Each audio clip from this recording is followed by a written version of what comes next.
All right, so today we're going to talk all about beef, right? We got lots of beef, as you can see. So we have 4 different cuts here, okay? This is a ribeye. So we have a ribeye here, okay? So this is a Canadian, prime Canadian ribeye. And remember that we talked before about the grading of beef, or it's in your book at least, the grading of beef, right? Certain countries have different styles of grading. So America, the primary grades of beef are select, choice, and prime. Okay, Canada has a slightly different grading system where they have single A, double A, triple A, and prime. Okay, there's other grades under lower grades, but in Taiwan you don't really see them. Okay, in Taiwan you're only really going to see choice, select, and prime. But there's other grades like B and C and even D, which are called like standard and canning and for grinding and for other use. Okay. At any rate, so this is the ribeye. Okay. This comes from the back of the cow. Okay. This is a tenderloin. Okay. Also from the back of the cow. So this is considered by many to be the top cut of beef. Okay. Myself personally, I'm not a big fan of tenderloin. I think for me it's just too plain, you know. I am a big fan of the ribeye. Okay, ribeye has a lot of fat in it. Okay, as you can see, there's a large fat cap running through here. Okay, so this is actually what's called the fat cap on top, and here is a segment of fat running through what's called the eye of the ribeye. Okay, or the ribeye cap. So this, quite often you'll see in restaurants, they'll sell this steak in 2 parts. They'll take this part off, and it's called the ribeye cap, like baseball cap. And then this is called the ribeye, okay, the eye. Okay? The reason that these are separated sometimes because this is considered to be really, really high quality. You can even see that the amount of marbling in this small piece of meat is much higher than the marbling in the center part, right? So this particular piece here is really, really tender, okay? And all that added fat from the marbling gives it a really rich flavor, okay? So quite often, in high-end steakhouses or even in teppanyaki restaurants, you'll see this sold in separate pieces. Okay, either a ribeye cap or ribeye. In most steakhouses, they'll sell you a whole ribeye. Okay, so this is an unaged prime ribeye. Okay, this is an unaged tenderloin. Okay, we've also got some more tougher cuts here. Not so tough, but this is the top blade steak. Okay. And this one you'll also see quite often in restaurants and in shopping centers around Taiwan. This particular cut of meat is quite good. It's got a lot of marbling, but it's also got a very thick sinew line that runs down the center of it. Okay? And you'll often see this in restaurants sliced in rounds. And what you have is 2 pieces on each side that are really nicely marbled, and then this one thick piece of sinew down the middle. Okay? And that's really not the correct way to serve this. What you're supposed to do is trim the top and bottom pieces off the sinew and then cut it into steaks. Okay? The only problem is that there's a lot of wastage. Okay? The yield is not so high. But when you trim the top and bottom away, you get a much nicer steak without that chewy sinew. Okay? And you've probably seen this in many supermarkets here. PX Mart, Carrefour, they all sell it cut like this in rounds. And you'll see a thick sinew line right down the center. Very common in Taiwan. It looks really nice to the consumer, right? Because it's got all that marbling, right? But what consumers mostly don't understand is that big piece of sinew there, not good to eat. Okay? It's just like, well, beef chewing gum. Okay? It just never goes away. You just for hours, just chewing, chewing, chewing. Okay? Not pleasant. Then we've also got here some really nice, again, Canadian prime beef short ribs. Okay? And so this particular cut comes from the front, well, sort of the back section around here, okay? Just above the belly, okay? So we've got 3 very distinct cuts of beef here, okay? Now, we also have our aged beef. So I'll get that for you.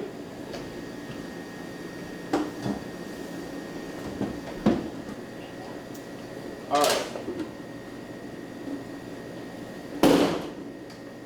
This is a aged, 28-day aged, again, Canadian prime piece of beef. Again, it's the same cut, the ribeye, okay? Exact same cut, okay? So what's the first thing you notice different? Sorry?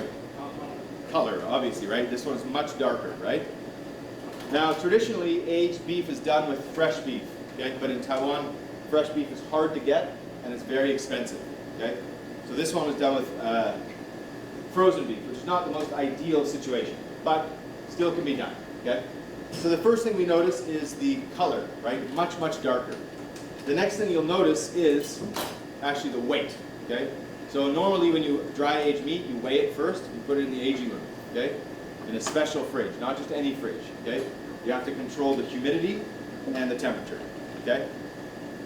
So the second thing you'll notice is the weight, and this has dropped about 20% of weight already, okay? So think about cost, right? From this cost to this cost already is 20% more, okay? Now the next thing you're going to notice after we cut it, okay, and I'll just cut it right through the center here.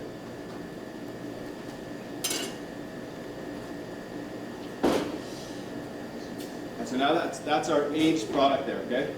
So the color's a little bit different because of oxidization, okay? So the meat's changed in color a little bit, okay? But now you're going to notice the amount of trimming that we have to do, okay? All this dark stuff has to come off, okay, before we can use it, okay? So just from a half piece, I'll show you how much trimming we take off, and it's quite a lot actually. You'll be maybe quite surprised. So obviously the back piece here we have to take completely off, okay? And this you really can't use for anything, okay? So does anybody know when we're aging something, what's happening to the meat? We talked about this before, right? Yeah, so yes, you mentioned that it's drying, but what's happening? Concentrating the flavor. Why is the flavor concentrating?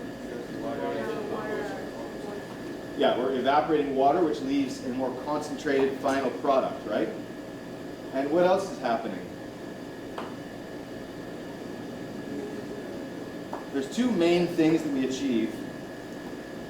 Well, there's actually three main things we achieve when we age meat. One is a flavor concentration, okay, the natural beefy taste, okay? What else is happening? Think enzymes. Does the meat get more hard to eat, more tough, or more tender? More tender, right? So what's happening is that there's enzymes in the meat, and that as it ages, they react with the oxygen, and they start to tenderize the meat more. Now the reason people say, and it is a bit true, that you can't really age meat as well, is that the freezing process kills the enzymes, okay? Now, so we don't get as tender of a piece, but we still get a very tender piece of meat regardless, okay, from this. So whether we age it or don't age it, the ribeye is already tender, right? Because remember that the cow has two different muscle groups? You remember? Yeah. What are they? Sedentary, motion, yeah, active, okay? Active muscle, load-bearing muscle, any kind of terminology like that. So I'm just getting away all that discolored fat and discolored meat there. And now I'm going to go up to this back side here and just start to trim down again. And you can see how much waste, right, or trimming is involved, right? Just one piece already, right? So you might wonder, or you may have wondered, in a steakhouse, why is the aged steak so expensive, right? And so there's a few reasons for that, right? The aging fridge is an expensive investment, yeah? A good aging fridge is around 500,000 NT. Okay, a good one, okay? So the aging fridge is an investment already, okay? And the electricity to run that machine, also it has to be paid for, right? Then there's the initial weight loss between this, and then there's all the trimming, right? So you're looking at about 40 to 50% increase in cost, okay? And that's why steaks are so expensive, the aged steaks, all right? Now the main two cuts of steaks that are aged are the ribeye and the strip loin, because they have a lot of covering, okay? Also T-bone steak, okay, or porterhouse steak, which is the strip loin and the tenderloin on one side of the T-junction of the bone, okay? Those are the most common. A tenderloin is not the most ideal thing to age because tenderloin is already very small. And then once it shrinks, you're left with a very small piece of meat, so it's very expensive. Not to say that people don't do it, okay? Some people do it as a gimmick, but it's not really the most ideal situation, okay? So I'm just going to cut these down into nice steaks. Now another thing too with steaks is, and I'm just going to trim a little bit per steak here, because I find it a bit easier to go in after they're cut and just get off exactly the right amount, okay? And so this is something I would serve in a restaurant, okay? Now, you've probably been to and this fat I'm actually going to save for our burgers. When we make hamburgers, we're going to grind this fat into the burger, okay? Because it's very, very good. It's aged, so hey, why not? Who here has been to the sort of Taiwanese hot steak places? You know, it's like the metal pan with noodles and a super thin piece of meat, right? I go to one every 6 months because my wife's like, oh, let's go get hot steak. And I'm like, God, fine, I'll endure this terrible piece of meat just because I love you. But really, it's super cheap meat, right? Think about beef cost. The cost of beef is extremely high, right? This whole ribeye costs about 3,000 NT, right? And a hot steak is what, 200 NT, right? So I always talk to people about cutting steaks or serving steaks, right? If someone had asked me, would I want, basically if you want a thick steak or a thin steak, you should always go for a thick steak, right? But this is going to be very expensive for one person, right?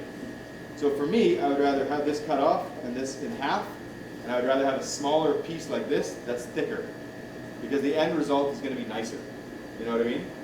Cooking a paper thin steak like this, have you ever noticed when you go to hot steak, they don't ask you, do you want rare, medium? It's just, how do you want your egg cooked, right? If you're having a steak, and the only thing they ask you is how you want your egg cooked, it's not going to be very good steak, right? So when you're going to do steak, if you're really looking to have a good experience with beef, opt for the slightly more expensive option, get a slightly thicker cut, you know what I mean? Because you're going to end up being much, much happier with the result, okay? And even, myself, I don't eat beef, I don't eat meat that much anymore. So when I do eat steak, I consider it to be a treat or whatever, but when I do eat it, I'll spend a little bit more to get a piece that, is a little more valuable or a little more beneficial to me for the experience, right? You're not eating steak for health, that's for sure, right? No one's like, oh, I'm on a diet. I'll take that 20-ounce steak, please, and a stick of butter, right? Just nobody says that, right? So it's not for health reasons, right? There's a lot of conflicting science on the health benefits or negative benefits of eating meat, okay? And I'm of the opinion of anything in excess is not going to be healthy, right? You understand what I mean? So excessive amounts, right? So for example, salt isn't bad for you, right? But this much salt at once, that's bad for you, right? So excessive amounts just means things that you eat too much of at one time, right? I love mango ice, shaved mango ice. Delicious. But if I ate this much, I'm going to feel not so great, right? And that's just normal, okay? And that's what I mean by excessive, right? So I I don't really firmly believe that eating red meat is necessarily bad for you, but it's probably not something you should be eating every single day, right? I used to be I used to eat a lot of meat, a very carnivorous diet, okay? Lots of pork, lots of chicken, lots of beef, lamb when I could, although lamb in Taiwan and Asia is not so easy to come by. Good anyways. But my point is that you need to have a varied diet, right? A balanced diet, vegetables, fruits, whatever else, But eating a high meat diet for sure is probably not very good for you, okay? So now you can see from that one steak, that one half ribeye, we've got 4 nicely aged ribeyes, okay? So that the yield is very, very low, okay? Do you understand what the term yield means? Yeah, it means what we get out of the final product from the beginning, okay? And there's ways to calculate all this in terms of figuring out a cost, right? So I'm just going to butcher up this other one real quick, and then we'll move on to some other pieces of meat here.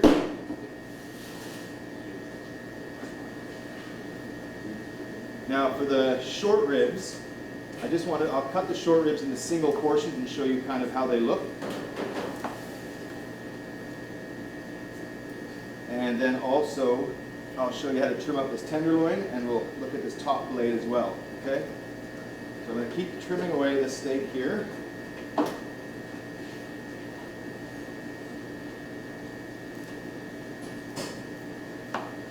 So, as I mentioned, the benefit of aging is that we get an increase in sort of the natural beef flavor. We also get the development of new flavors. You guys have heard the term umami? Yeah, that's sort of a relatively new thing, and it's a term that's kind of tossed around a little bit. So there's a development of different flavors or new flavors inside of the beef, and there's also the tender. All right, so just about finished trimming up this guy here.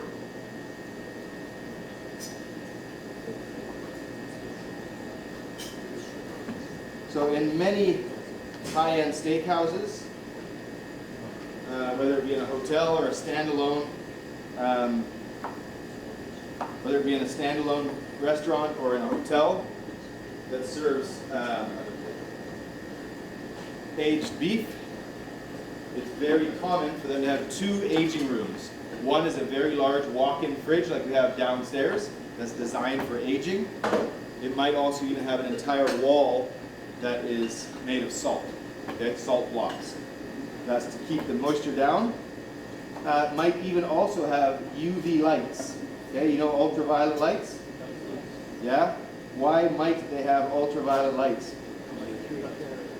Yes, to kill bad bacteria.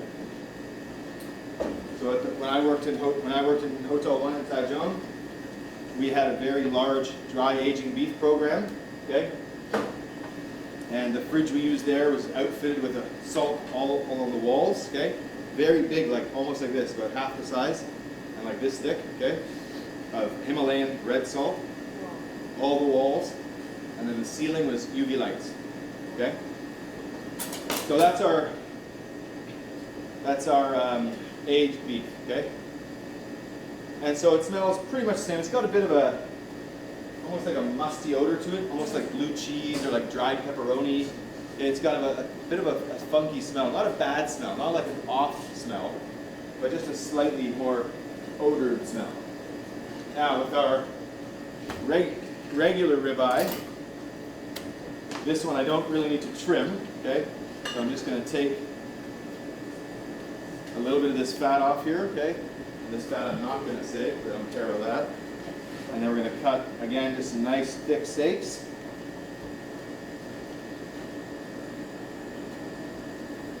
And so you can see,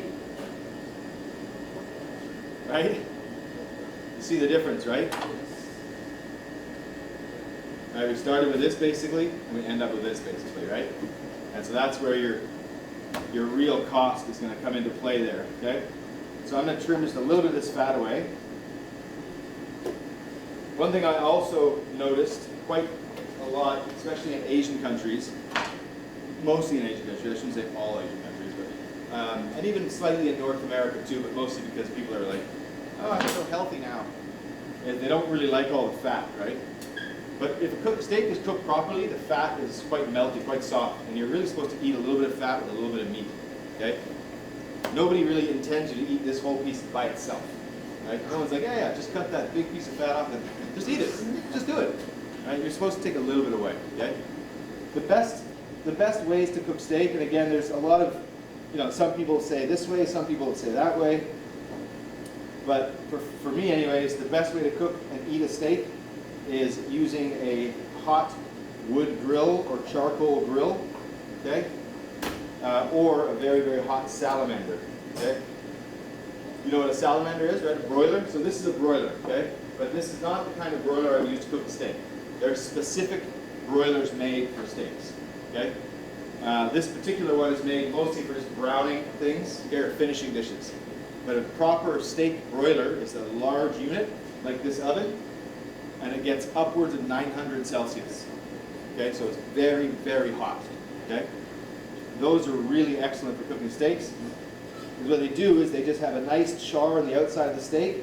They also melt the fat down quite a lot, so they produce a really nice quality steak in the end. All right, and one more. Get out of this.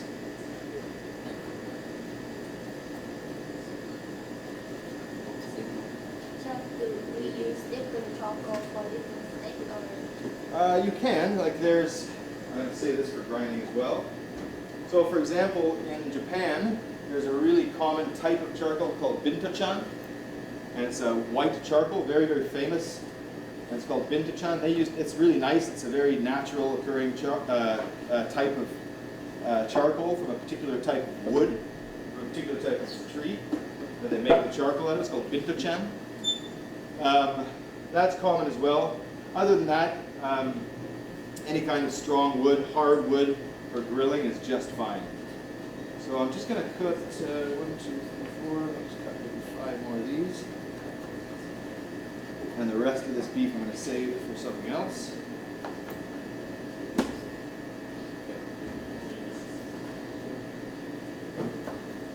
I'm feeling that's enough steak for you guys for today. I think. I hope.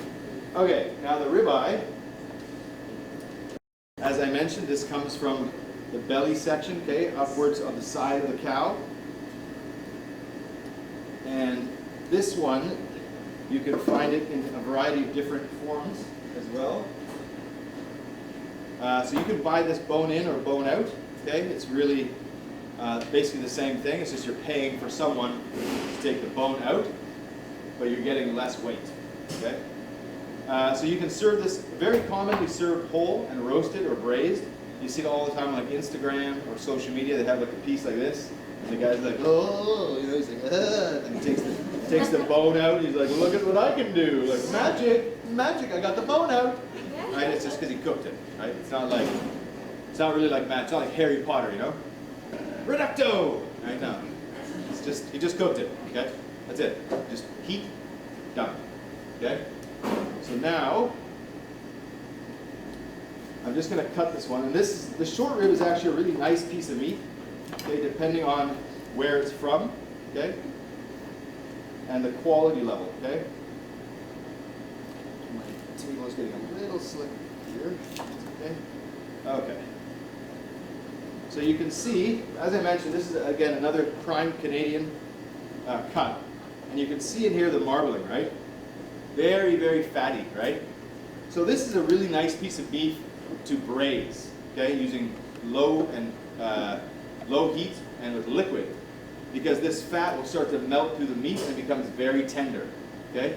So this can be braised.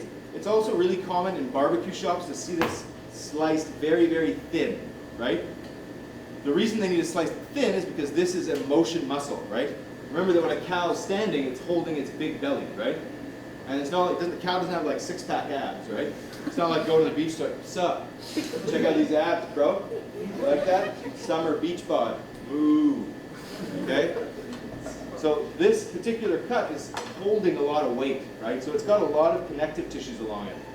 And so they slice it very, very thin so that it can cook very quickly. Okay? So the connective tissues would run down the beast, down the animal. So they slice across the connective tissue in order to cut those connective tissues into thinner pieces. Okay? Are you done? I think you can go, and then I can finish up the sausage by myself. Okay. Yeah, I don't want to keep you. Thank you. Bagus. It just occurred to me she doesn't even know what that means. I often say that to people who don't even know. Okay, so that's our short rib. Okay?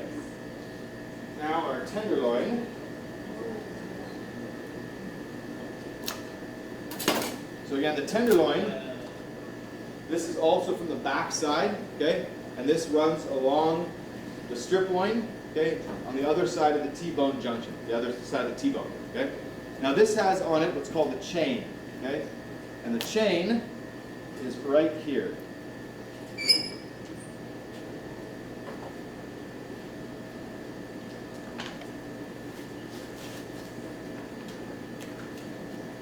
And so the chain you can usually just pull off, fairly simple, okay, with just a couple tugs.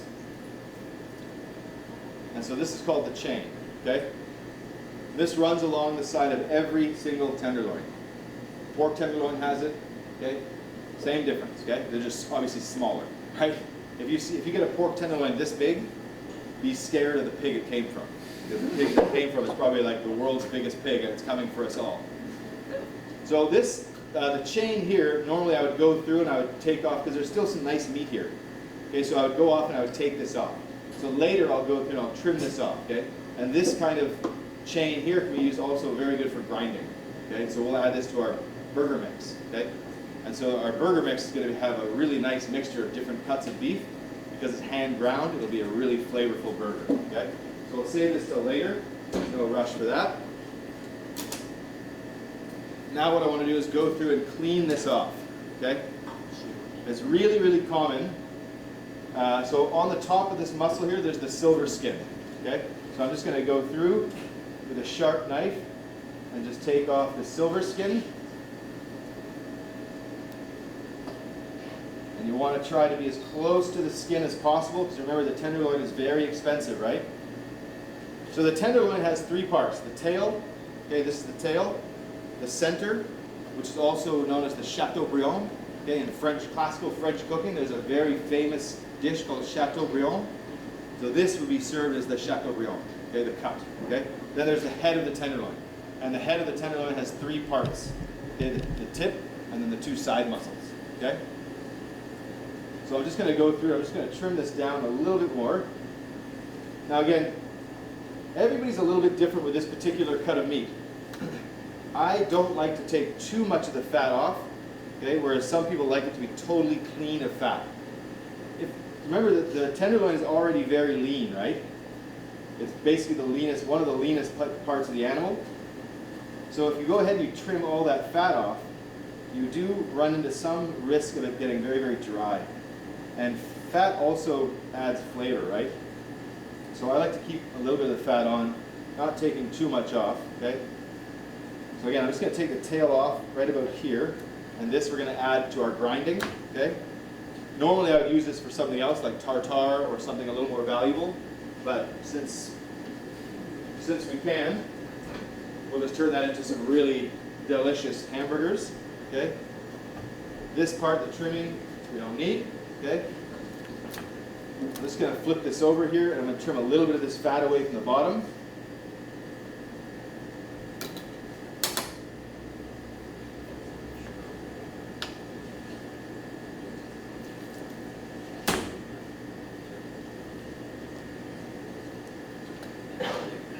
Now remember, recall back to when we were cutting fish up, right? I said you have to be a little bit careful when you're handling fish, right? So the same goes for when you're cutting meat. You need to be a little bit careful with it, but you can be a little more, you know, don't do this to a piece of fish, right? Not a good idea, okay? Try to always handle all your products with a little bit of care and a little bit of respect, right? Because if you show them a little bit more respect, I feel that you're going to take your cooking with a bit more respect. You know what I mean? So again, I'm just going to trim up into here. So I'm going to go up into the head here, and I'm going to trim. The sinew runs down in between the three parts. Okay, the sinew will run all the way down into the side here. See how it's going down in there? Can you see how it's going inside there? So that sinew runs in. I want to get that out of there. Okay?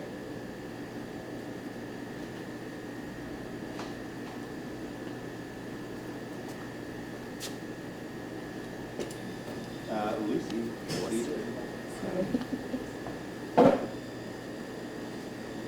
And so what we're actually going to do today, normally I would just cut this into a couple of steaks, okay? Or into portions. But we're just going to actually sous vide it and roast it whole. And then we'll cut it up after, so it's a whole roast tenderloin, okay?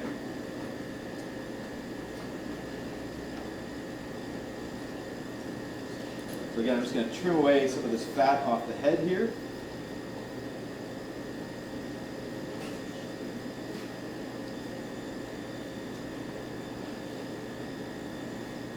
And trim away some of the fat off the side.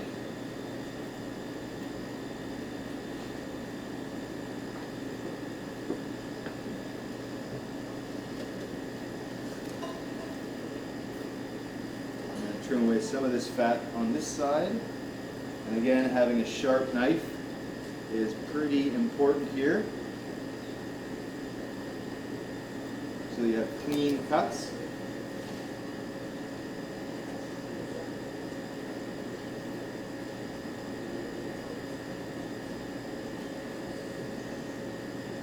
Okay, now trim just the front piece off. Again, this will save for grinding. And that's just to make it more aesthetically pleasing. Okay, so now we have a nice tenderloin here. So what we're going to do with this is I'm going to trim this to about here. So we have two nice whole tenderloin roasts. Okay? Trim a little bit more of the fat away from the bottom. And that's good for me there. Okay, so now we've got two nice tenderloin roasts. You can see the head of the tenderloin, I've gone in, I've taken out the sinew. Okay? And I've gone in and taken out the sinew there. There's a little bit of fat left in there, but I'm okay with that, right? But you see now the sinew is all gone, okay? And that's something you really need to be careful with. You want to take that out. Typically, the tenderloin, as I mentioned before, is considered to be the sort of the primo cut, right? It's one of the most, usually the most expensive cut of beef, okay? I prefer the ribeye for myself, okay? But there is some trimming that needs to come off this, but if you take too much, you're going to lose too much value. Okay? It's an expensive cut already, and so if you trim too much away, you're not going to have enough to sell to customers to make the money back. Okay? Got me so far?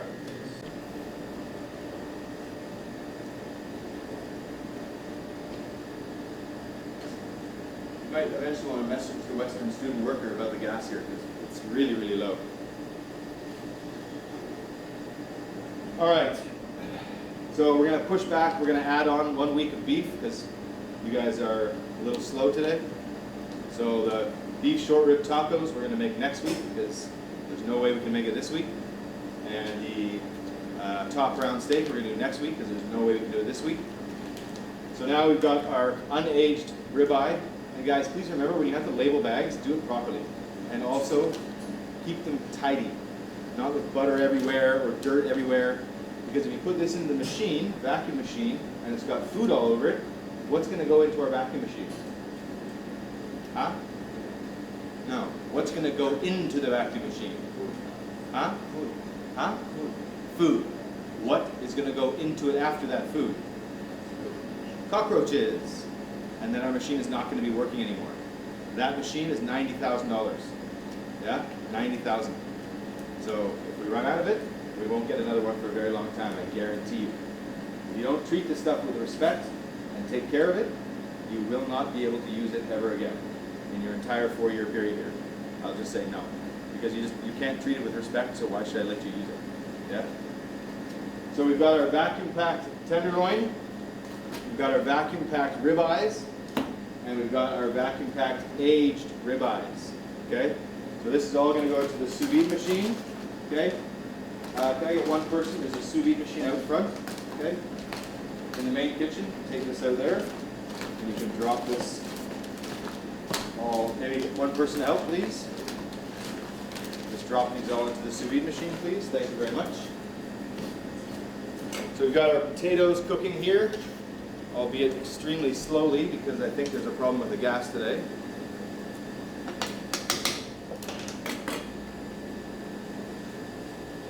That's very strange.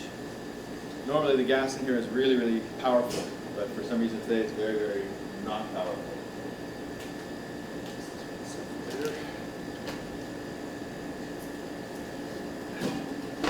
I was also going to show you how to make pomme souffle today, but there's definitely not enough time for that now, so that's okay. So potatoes, we're going to cook for mashed potatoes until they're very tender, okay, until they break apart. See? Just by tapping with my finger, they come apart. We're going to need a couple volunteers here, please. 1 or 2 people. Come on up, please. We're going to take this to the sink. You're going to take this to the sink, and you're going to drain. Okay, well, I don't know where you're going, but it's interesting. Both potatoes you're going to drain into the sink.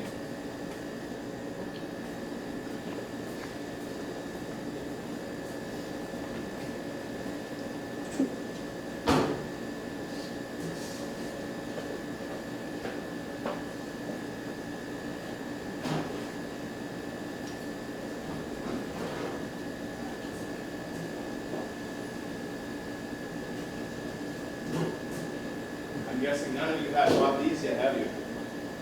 You guys have these? Yeah. Yeah? How is it you have these but you don't have a peeler? Amazing. Priorities, folks. Grab me the 2 Tammys off the top of the equipment trolley, please. Tammy is the round strainer. 上面，Okay, clearly, I think you're studying ingredients course. Faster, faster.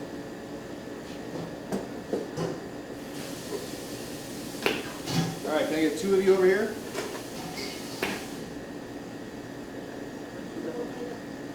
Two people, please.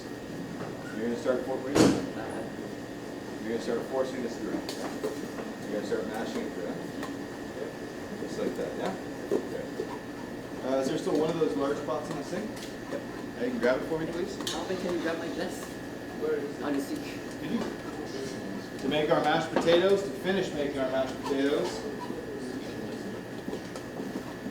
I'm going to take a big scoop of butter. See,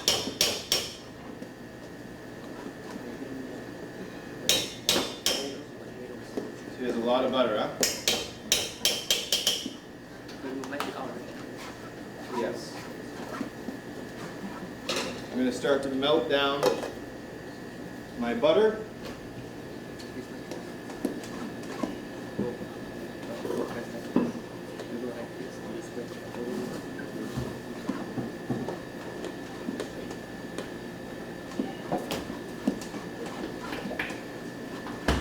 We've got some heavy cream and some milk.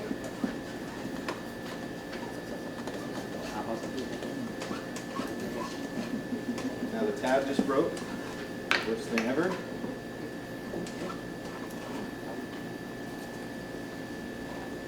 So we're going to add some milk here.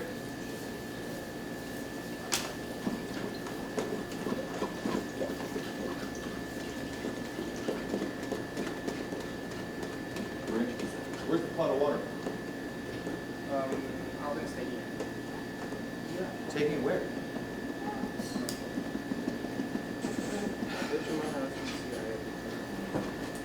I honestly, I don't even know.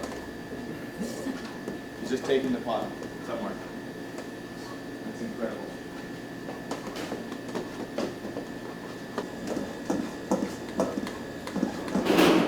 All right, so we've got steaks in the sous vide machine, okay? I had intended or planned to show you the 48-hour short rib, but there's no way that's happening today because you guys are just taking way too long. So we'll have to do that next week. Hopefully it's not ruined, but if it is, then I guess that's really your issue.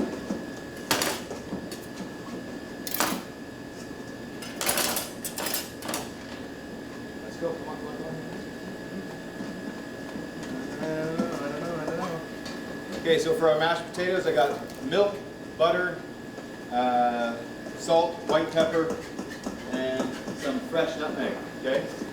Fresh nutmeg, you can just use the microflamer, shave it in. Don't use too much. Nutmeg is considered a very hard spice, like cinnamon, clove, 5-spice, okay? If you add too much, that's it. There's no saving it, yeah? Now, the sous vide machine, why don't we go over this way? You guys know how these machines work, yeah? Yeah, so technically this is not a sous vide machine, okay? And neither is this. Sous vide means in French under vacuum, okay? So this is right now sous vide. It's under vacuum. But everyone just uses the name sous vide to describe this, okay? The process of cooking sous vide involves two things. A vacuum machine, okay, in order to vacuum pack something, and a thermal circulator. Okay, that's what this machine is, okay? Thermal circulator, vacuum machine.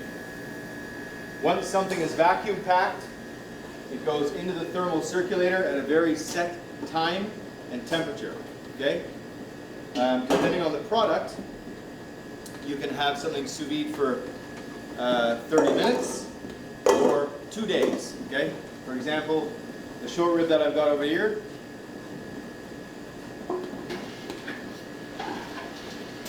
short ribs that I've got over here, a little bit later, have been cooking since Monday morning, okay?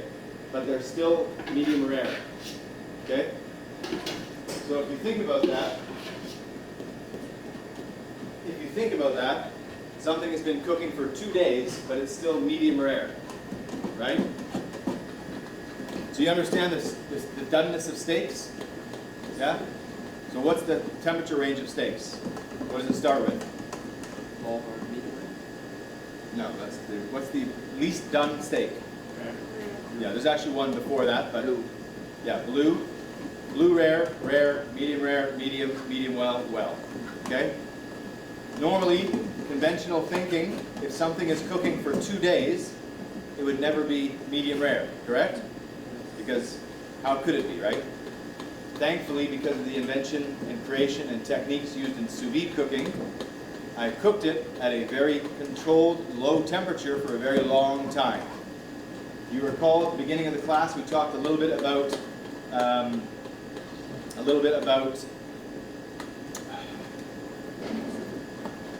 connective tissue, right? So we had the short ribs, right? Traditionally, those cuts of meat are fairly tough, okay?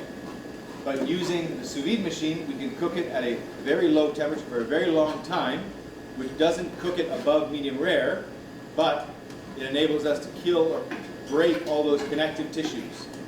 So what we're left with is a very tender, but very medium rare piece of meat. Okay? That's one of the major advantages to sous vide cooking. You might find these if you bang it a little bit. Is that all the potatoes? Just a quick rinse. Just a quick rinse. You don't have to scrub it. Just a very quick rinse. Okay? No soap. Just a quick rinse. That's it. So to making very good mashed potatoes is using this, or a ricer, okay? Food milk or a tammy. This is called a tammy, okay? Now, I would have hopefully, I'd like to start teaching the study of ingredients course again so that we can learn about the equipment, right? So that you know what this stuff is, right? Because now it's too late. You know, you have to know this stuff already. And these we call tammies, T-A-M-I-S, tammy, or drum sieve. Drum, okay? Shaped like a drum, sieve. They're used a lot in bakeries, pastry kitchens, and hot kitchens. In hot kitchens, they're used for making fine purees. In bakeries, they're used for sieving dry ingredients, right? Before you make a loaf of bread, you put your flour, your baking powder, your yeast, whatever, blah, blah, blah, sift it together, okay? To make sure there's nothing in there that shouldn't be in there, right? Like, for instance, a physical hazard, right? Like a piece of glass, or a nail, or a screw, right? Or I think last week, remember you guys put the flour in the machine for me? You left in the, thank you. You left in that wonderful bag for me. All right. So now I'm going to take my milk and cream mixture, and I want to grab a spatula if I drop one up.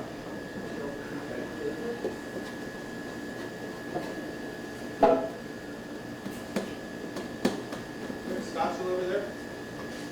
Red handled spatula. I'm pretty sure I brought a couple up. You do, yeah? Yeah, just one. Just one. I'm not going to use two hands. Okay. So here I've got my milk, my cream, and my butter mixture. And now what we're going to do is we're going to start to fold in our potatoes. Okay. So putting them through the ricer or the tammy ensures that we have a very nice, smooth potato mixture. Yeah. Do we have plastic wrap up here? You guys didn't bring plastic wrap? Good, okay. Grab me a deep hotel pan, please. No, that's a frying pan. Jesus. Deep hotel pan. Thank you. Again, this is equipment you guys have to know, okay?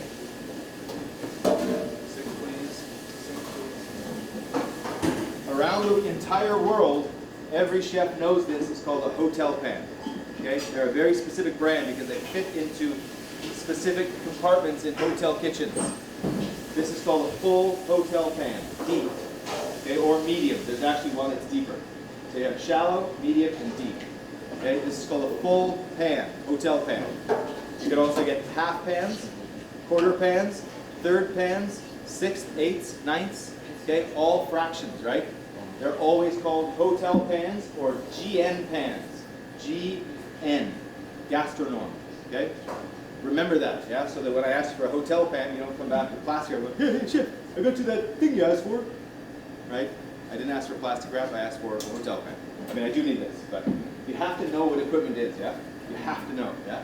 So it would be a very good idea to start studying, yeah? What equipment is. I also have electronic books, if you guys want, that have all the equipment, all labeled with pictures, everything, yeah?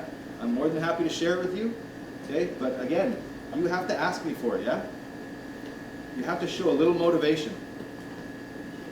All right, now, you see we got these really nice, smooth mashed potatoes, yeah? Very, very silky, no lumps. And check the seasoning. We're going to season it with a little bit of salt, not too much. I'm also going to add some truffle paste, because why not? Okay, we're putting a nice amount of truffle paste. We're also going to put in some truffle oil.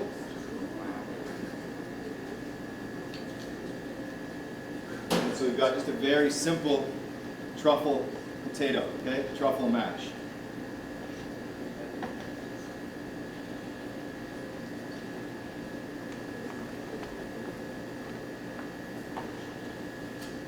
All right, can I get one person up here, please? We're going to put the truffle mash into the hotel pan, wrap it with plastic, and it's going to go into the steamer, please. Got it? Yep. Okay.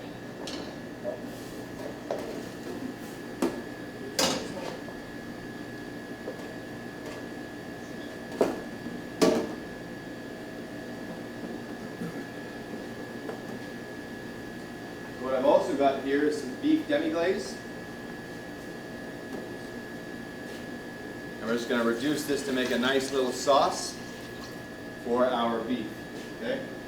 And this is made just by taking beef bones, roasting them in the oven until they're very dark with mirepoix. You guys know what mirepoix is? And maybe leek. Mirepoix is celery, carrot, onion, and sometimes leek. You guys know what leeks are? Yes. Yeah? Okay, good. Okay, so we're going to leave that steak cooking for about another 10-15 minutes. So there's another benefit to cooking steak using the sous vide machine. And that one major benefit is I've done this. You don't need to switch that much. Wipe it down and get it into the steamer, please. So another benefit to using the sous vide machine is the consistency of the cooking. Okay? And I'll show you what I mean once we finish cooking all these steaks. Okay? I'm going to cook 2 using a traditional method, and then 2 or a bunch of them using sous vide. Okay? So you'll see a slight difference in the final cooking. And what I'm doing now is just getting some paper towels to rest all of our meat on. So after it cooks, it's important to rest. Yeah? You understand that? And why is it important to rest? Can't hear what you're saying. So the juices absorb back into the meat. Sorry? So the juices absorb back to the meat. Yeah, exactly. If you take a steak and you cut it right after it's cooked, the juice is going to just run right out of the steak. Yeah? So it's important to make sure that you it's important to make sure you let your steaks rest a little bit before you cut into them.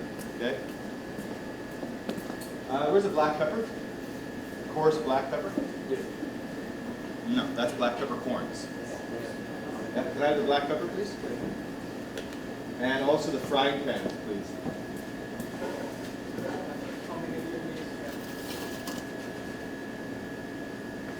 All. Let's go, come on.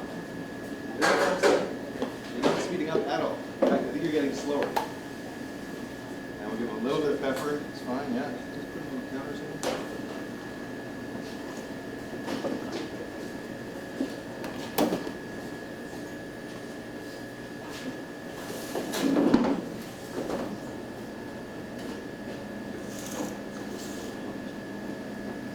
So when we cook our steaks, we also want to use some herbs, butter. I've got some shallots and garlic, okay? And we're going to use those to baste our steaks as they cook. I'm also going to use a good quality butter, okay? Generally speaking, French butter is a higher grade, higher quality, so that's usually what we use. If not, we use New Zealand butter, which is also good quality. So I've got our sauce just reducing here. Okay, so I'm going to get a frying pan.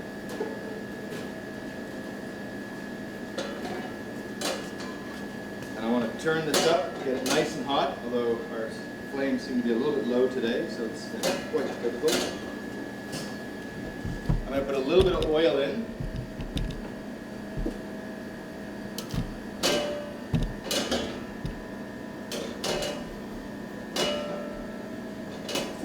It's very strange. Normally when I use this stove, it's super powerful, you know? I can't even get a low heat. And today, for some reason, it's, I don't know, it's super low. I know Taiwan's running out of water, but I didn't think we were running out of gas. But apparently, the case.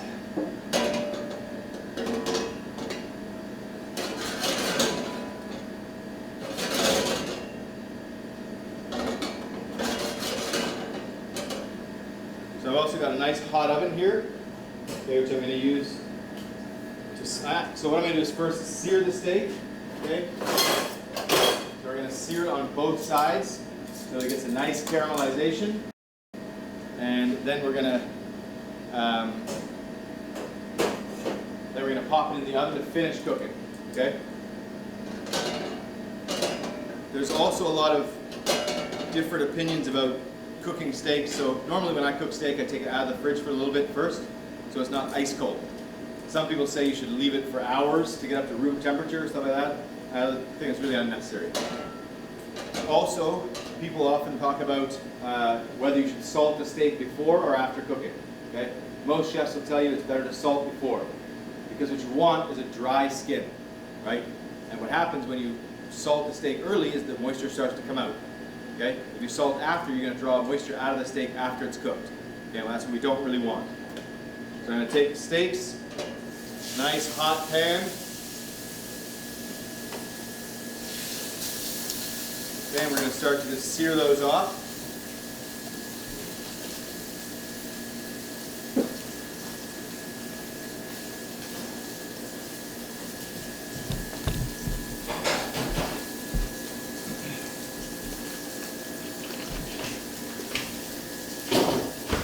Another thing as well is don't try to move the steaks around too much.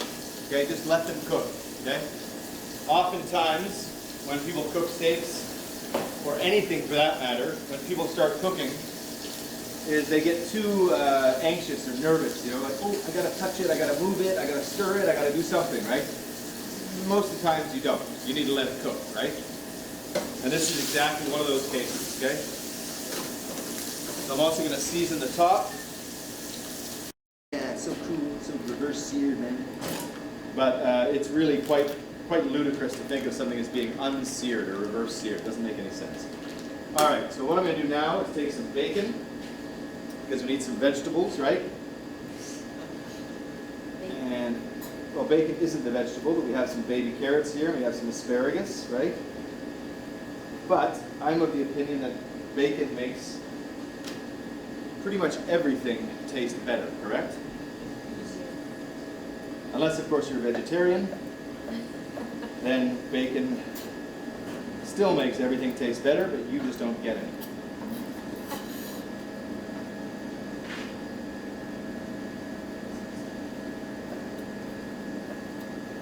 So we might run a little bit overtime here today, but that's the way it goes, I guess.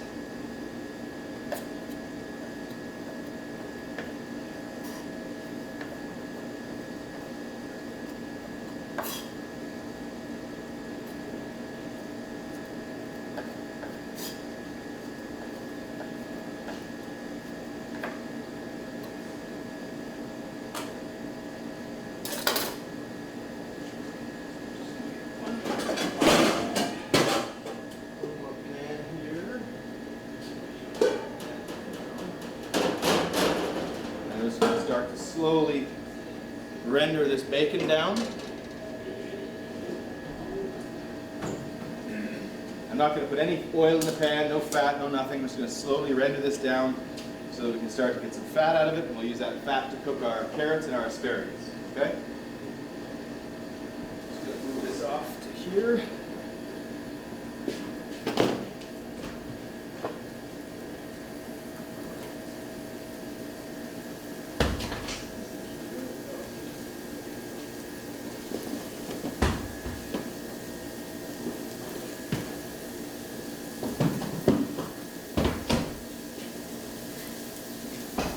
So our beef is just slowly starting to cook.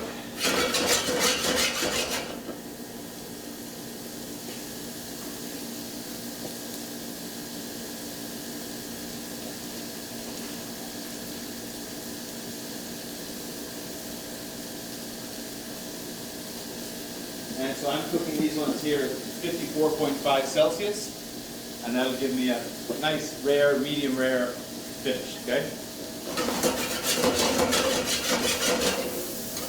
Now some people say that, oh, you know, rare is too rare, but if you're going to eat beef, like, eating it well done is kind of a waste. You might as well just have pork, right? Like, that's kind of what I think, right? Because pork you can cook, well, pork tenderloin should be cooked medium rare though, huh? Or medium, okay? So I'm going to take out my aged steak.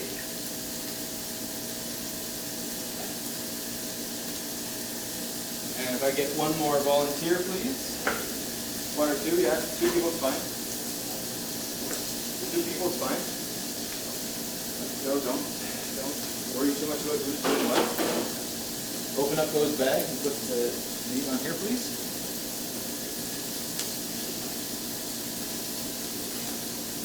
Lucy, okay, and here's one more. Just take the meat out, please. Okay, so I'm going to go and grab the unaged ribeyes from the sous vide machine. Okay.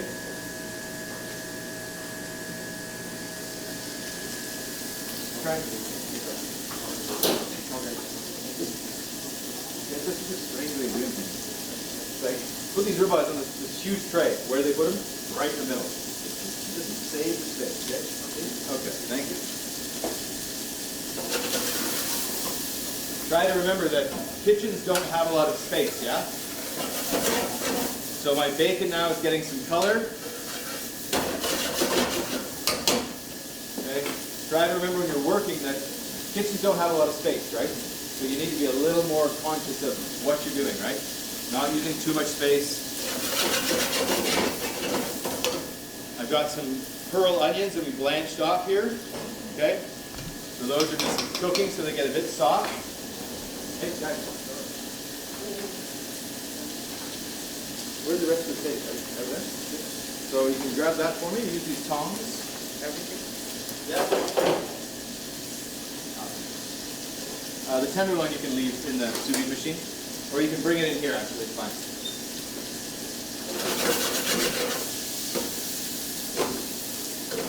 All right.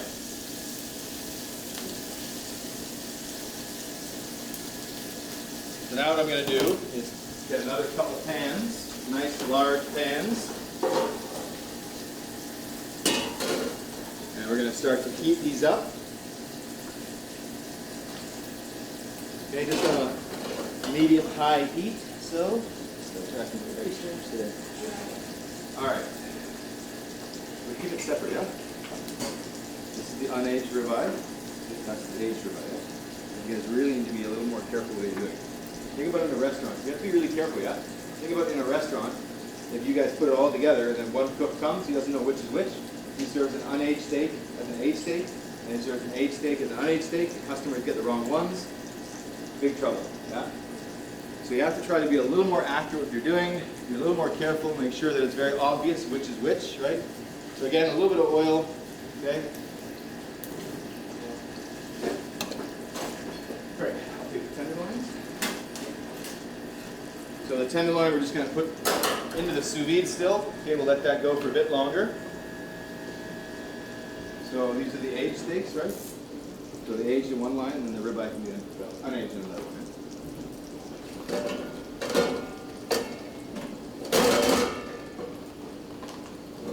So again, I'm just going to heat up some oil, not a lot.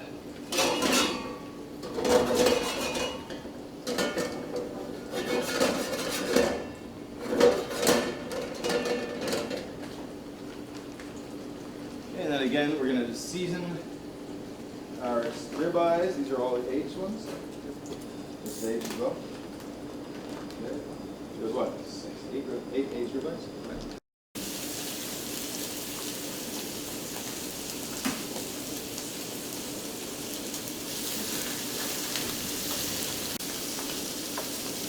As well.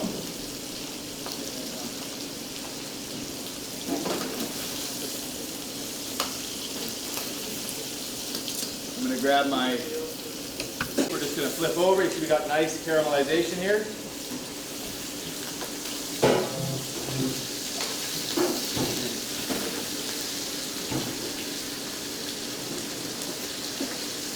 And to this we're going to add some fresh thyme.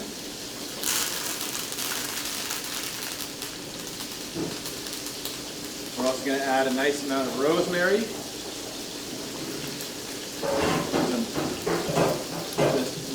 Chopped shallots and some crushed garlic. Okay, so you can hear and smell all those herbs. We're going to also add a nice schwack of butter.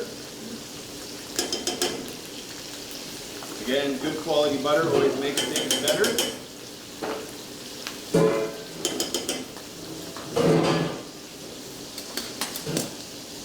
Okay, and now we're just going to baste over this butter onto all of our steaks.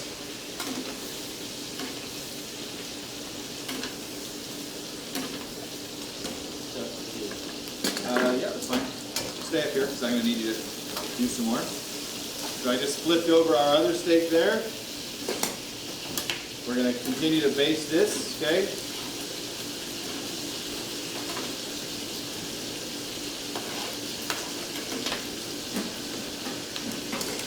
And then again here, we're going to put a little bit of rosemary, a little bit of fresh thyme, a bit more garlic, a bit more shallots.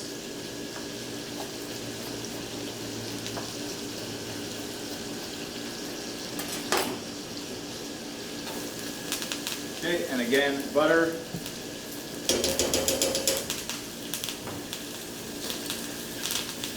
So now we're going to take our steak here. So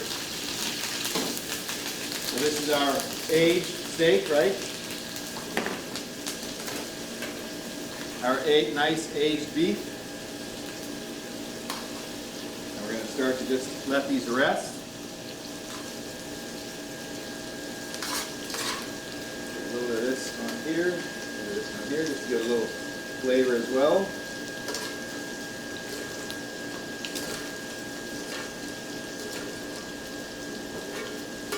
This we need to wash.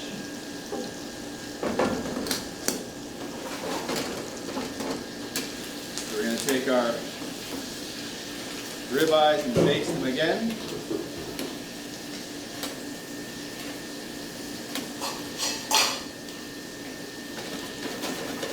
And this is a very common technique in fine dining or high-end cooking, is to baste your meats or fish in butter with herbs after they're done cooking.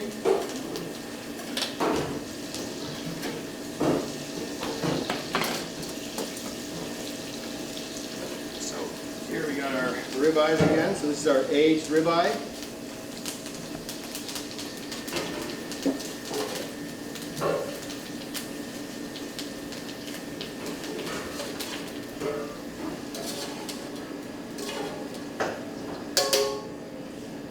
Quick rinse, no soap, doesn't matter. Okay, on paper towel.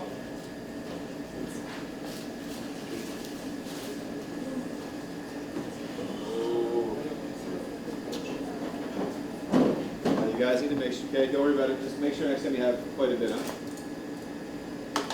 Okay, you wash that, please.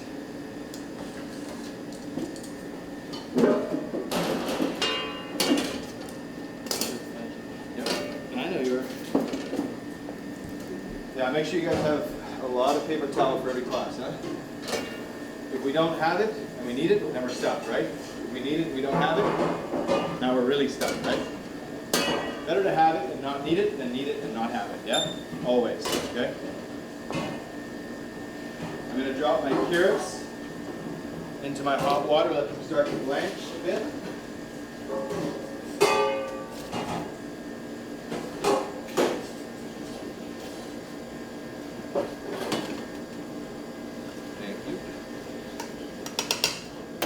Okay, again, we're going to take a little bit of oil, but not too much, okay?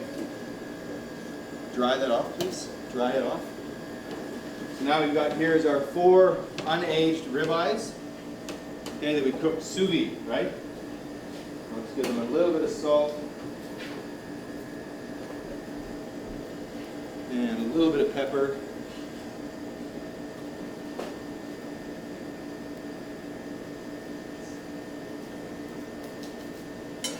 Now this is starting to come up to temperature here.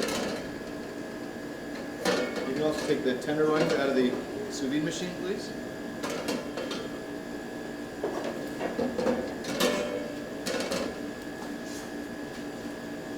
Okay, so we're going to get our steaks in. Nice hot pan.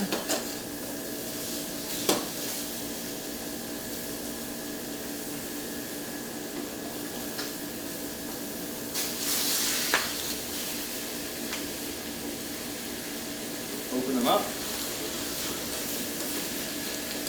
Bring that over, open them up over here, please, on the paper towel. And we'll give this a bit of a seasoning here.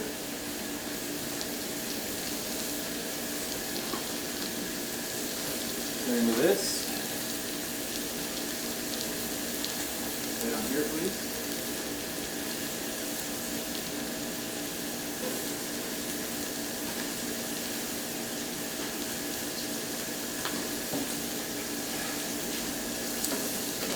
Oh, lovely. Jonathan saves the day. Our Lord and Savior, Jonathan.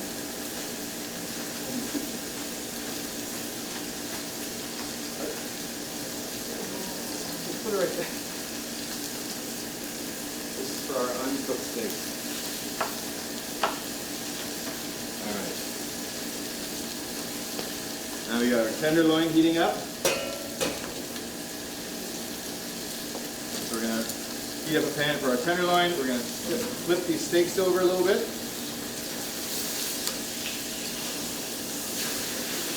Again, you see we got nice color coming on here. Okay, we're going to do the same thing, a little bit of rosemary, a little bit of fresh thyme, garlic, butter, and shallots.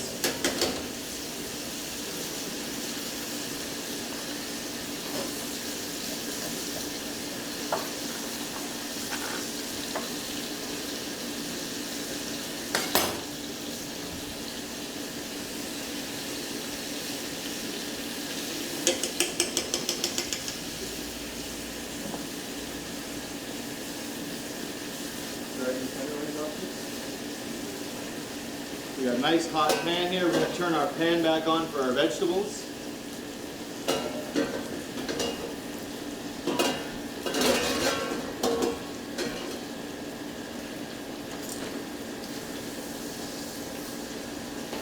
Unfortunately, there's definitely something wrong with the gas today, because these are normally very, very hot, but today they're not. I don't know. I don't think I've ever had a week here where there's not been something not working. Okay, so remember that this is our unaged ribeye that we cooked sous vide, yeah?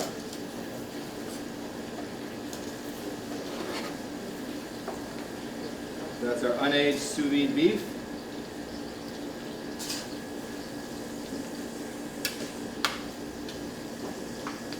I'll just save this. Now we're going to take our tenderloins. These are going to go into the pan, nice and hot. And then get rid of this, put some new paper towel down. Okay, so we're going to put our beef in, get that cooking. We got our bacon going here. I'm going to add in my pearl onions, start these cooking.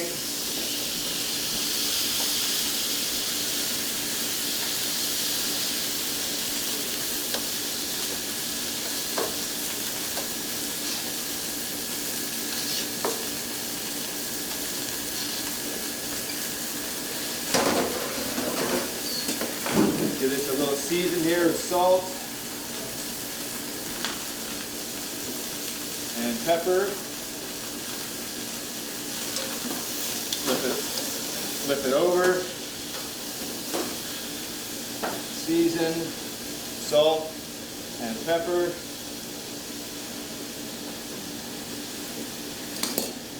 We're going to add our asparagus.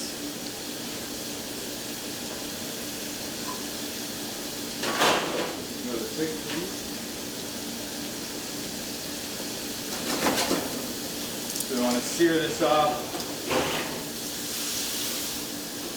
nice and hot.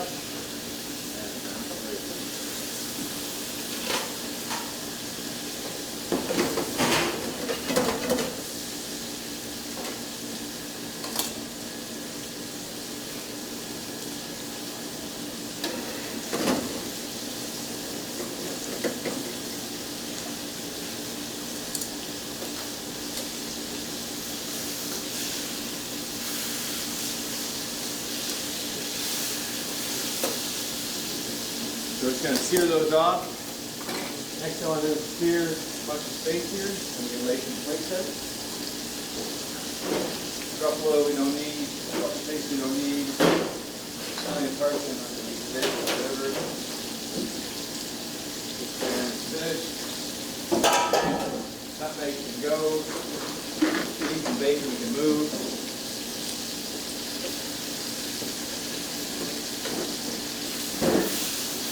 Normally these pans are much hotter. But for some reason today, we get nothing. So I'm going to take my carrots,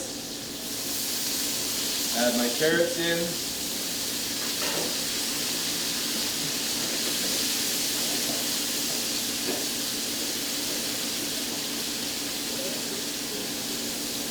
We're going to season this as well with a little bit of salt. A little bit of butter, a little bit of fresh rosemary, a little bit of fresh thyme.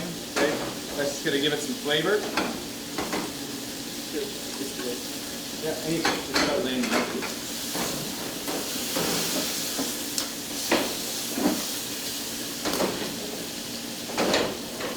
add my butter, my herbs, my garlic back to this pot.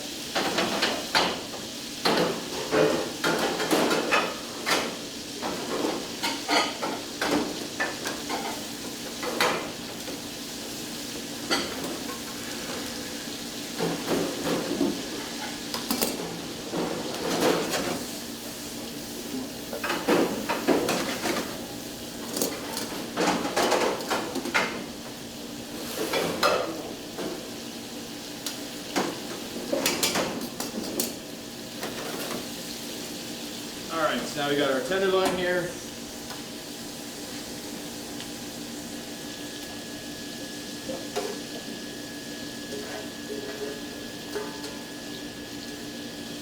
Now this can go to the sink, please.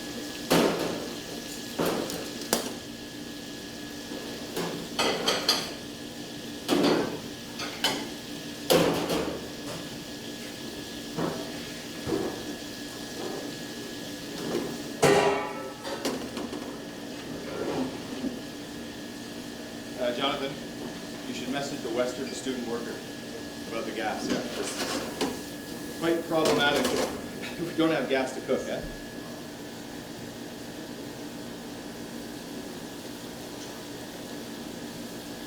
I'm going to season this with a bit more salt, a little more pepper. We're going to let this cook for a bit more.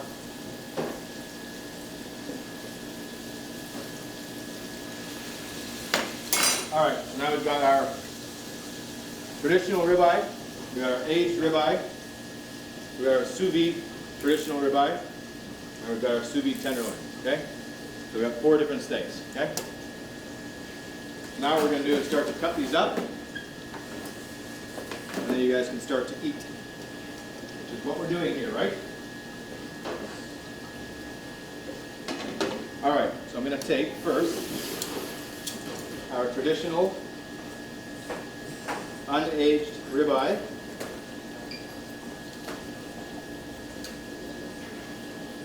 We'll just put these onto the counter here.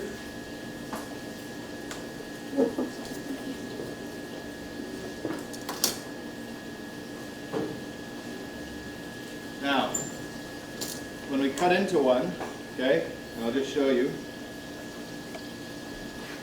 So you can see the way it's cooked, it's gray on the outside, okay? See how it's really, really gray, right? And then kind of pink in the middle here, like medium in the middle, and gray on the outside, right? So the difference is when you have a ribeye that's been cooked sous vide,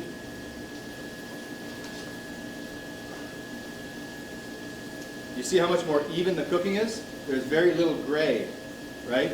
And it's mostly pink all the way down, yeah? That's the benefit of sous vide cooking, is that you get more consistent or even cooking, okay? So you get more close wall-to-wall doneness, okay? So this is our, remember, our unaged, traditionally cooked ribeye, okay?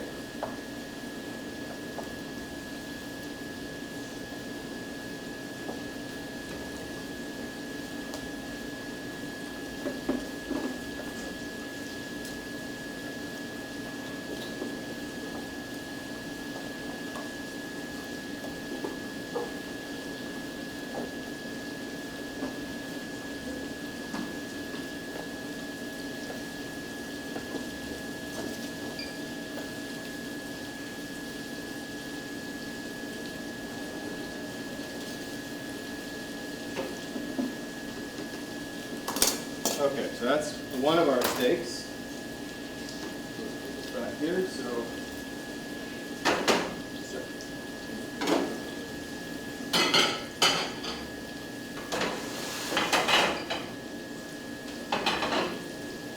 So this is our unaged, traditionally cooked ribeye.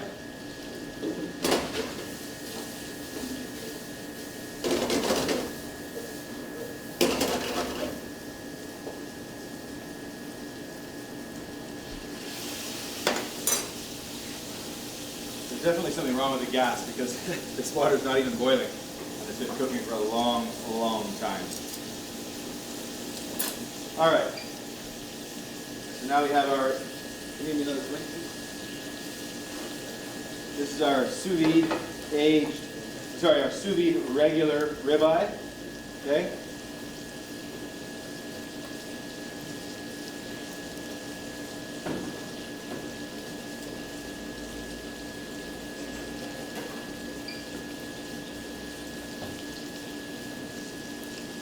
get the mashed potatoes out of the steamer, please.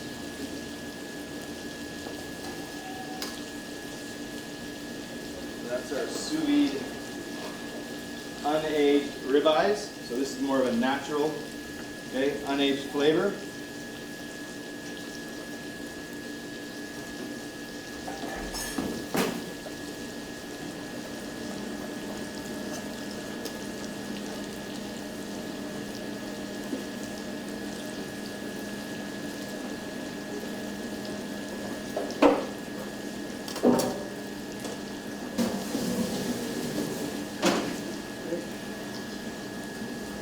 Get a big spoon in there, please.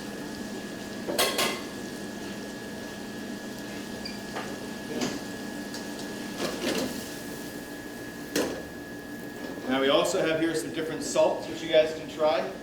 Okay, so you can sprinkle these salts onto your steak as you'd like.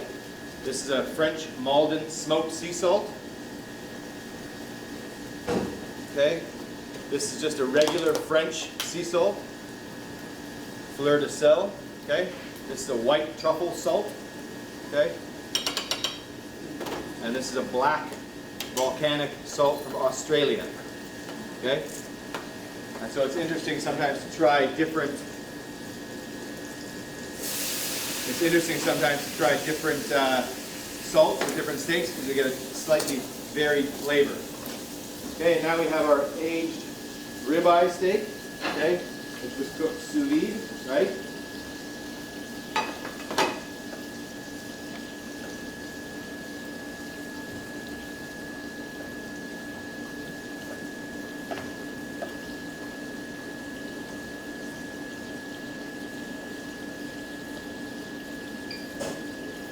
So this is our aged ribeye steak.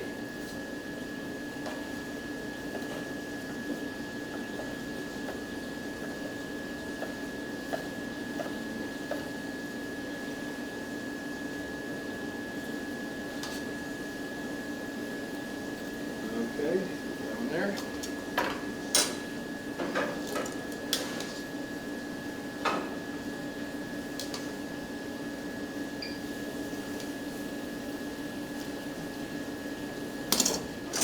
So in an orderly fashion, okay, a few people at a time, not 20 people at a time, you understand? You can come up and get a little bit of mashed potatoes. You can also come up and get a small sample of the steak, okay?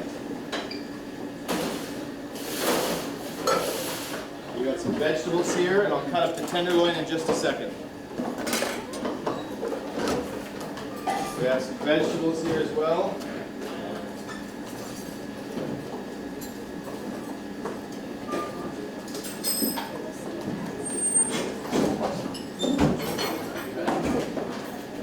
Look at that carrot.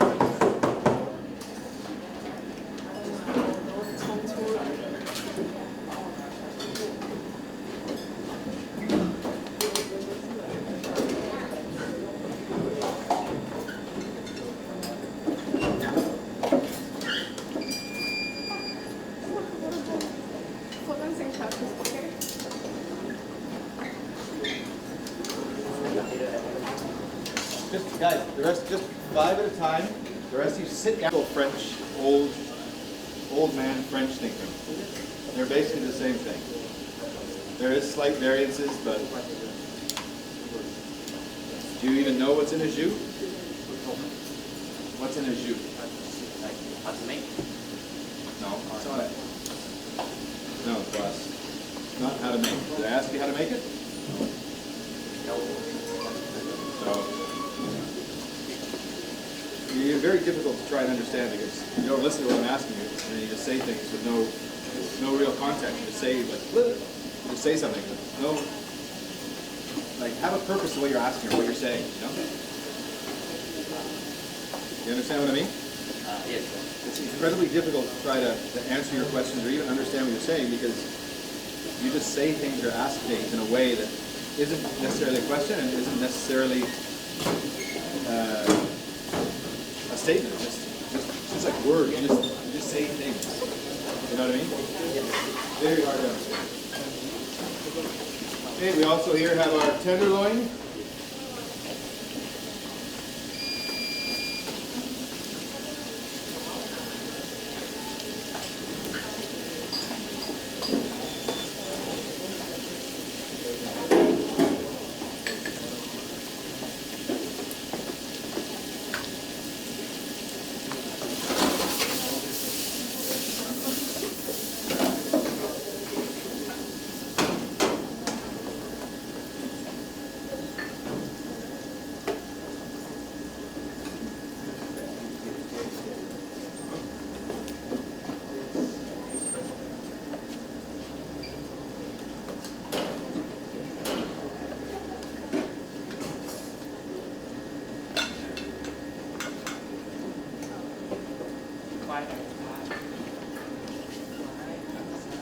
And here we also have a little bit of sauce.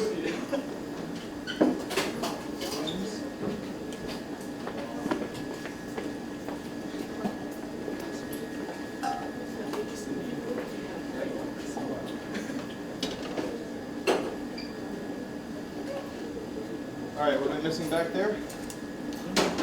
We need more steak? Which one? Well, the unaged ribeye is not all gone. You guys didn't share it, right? You guys are so impolite. The traditional. Has everyone come through for steak yet? No. We You haven't. guys really suck, you know that? So raise your hand if you did not get the unaged ribeye cooked traditionally. See? Who did not get the unaged ribeye cooked in the oven? And who did?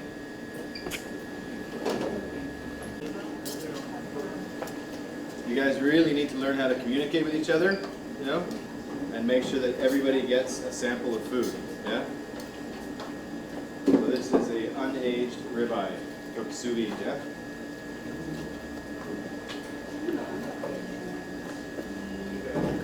Has anyone been taking photos of the steaks?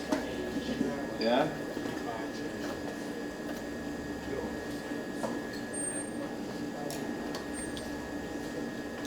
It's a little late now.